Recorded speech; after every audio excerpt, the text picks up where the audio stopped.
ರಾಯಣ್ಣನ ಹುಟ್ಟಿದ ದಿನವಾದ ಆಗಸ್ಟ್ 15ರಂದೇ ಭಾರತಕ್ಕೆ ಸ್ವಾತಂತ್ರ್ಯ ಬಂದಿದ್ದು. ಗಲ್ಲಿಗೇರಿದ ದಿನವಾದ ಜನವರಿ 26ರಂದೇ ಭಾರತ ಗಣರಾಜ್ಯವಾಗಿದ್ದು. ದೇಶಪ್ರೇಮ, ಸ್ವಾಮಿ ನಿಷ್ಠೆ, ತ್ಯಾಗ ಬಲಿದಾನಗಳ ಪ್ರತೀಕ ರಾಯಣ್ಣ, ಕ್ರಾಂತಿವೀರ ಸಂಗೊಳ್ಳಿ ರಾಯಣ್ಣ.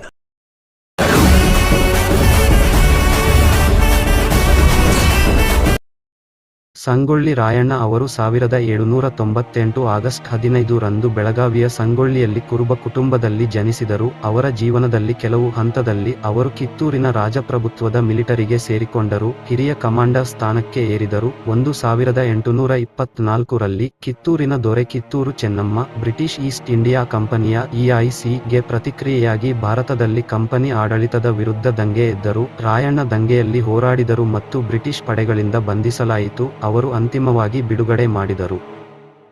EIC-ಯ ಬಹುಪಾಲು ಭೂಮಿಯನ್ನು ವಶಪಡಿಸಿಕೊಂಡಿದ್ದರಿಂದ 1824ರ ದಂಗೆಯಲ್ಲಿ ಭಾಗವಹಿಸಿದ್ದಕ್ಕಾಗಿ ಶಿಕ್ಷೆಯಾಗಿ ಮತ್ತು ಉಳಿದ ಭಾಗದ ಭಾರೀ ತೆರಿಗೆಯಿಂದ ಕೋಪಗೊಂಡ ರಾಯಣ್ಣ ಈ ಪ್ರದೇಶದಲ್ಲಿ ಬ್ರಿಟಿಷ್ ಪ್ರಾಬಲ್ಯವನ್ನು ವಿರೋಧಿಸುವುದನ್ನು ಮುಂದುವರೆಸಿದನು. ಚೆನ್ನಮ್ಮನ ದತ್ತುಪುತ್ರ ಶಿವಲಿಂಗಪ್ಪನನ್ನು ಪ್ರತಿಷ್ಠಾಪಿಸಲು ಯೋಜಿಸಿದನು. ಕಿತ್ತೂರಿನ ಹೊಸ ದೊರೆ ನಿಯಮಿತ ಸೈನ್ಯವನ್ನು ಸಂಗ್ರಹಿಸಲು ಸಂಪನ್ಮೂಲಗಳ ಕೊರತೆಯಿಂದಾಗಿ ಅವರು ಸ್ಥಳೀಯ ರೈತರಲ್ಲಿ ಪಡೆಗಳನ್ನು ನೇಮಿಸಿಕೊಂಡರು. ಅವರು EIC-ಯಿಂದ ಅದೇ ರೀತಿ ಅಸಮಾಧಾನ ಹೊಂದಿದ್ದರು ಮತ್ತು 1829ರಲ್ಲಿ ಬ್ರಿಟಿಷರ ವಿರುದ್ಧ ದಂಗೆಯನ್ನು ಪ್ರಾರಂಭಿಸಿದರು.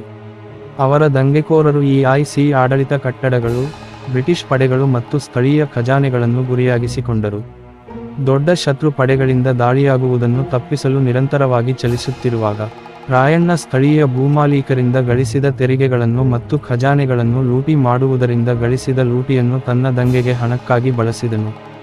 ಇವರ ಬಂಡಾಯವೆದ್ದ ಸಂದರ್ಭದಲ್ಲಿ ಸಿದ್ದಿ ನಾಯಕ ಗಜವೀರ ಅವರಿಗೆ ನೆರವು ನೀಡಿದ್ದರು.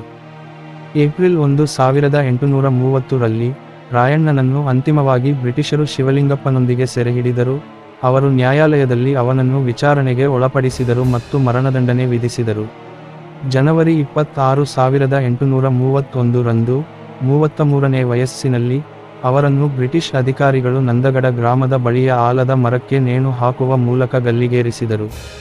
ಅವರ ಮರಣದ ನಂತರ ಅವರನ್ನು ನಂಗಡದ ಬಳಿ ಸಮಾಧಿ ಮಾಡಲಾಯಿತು.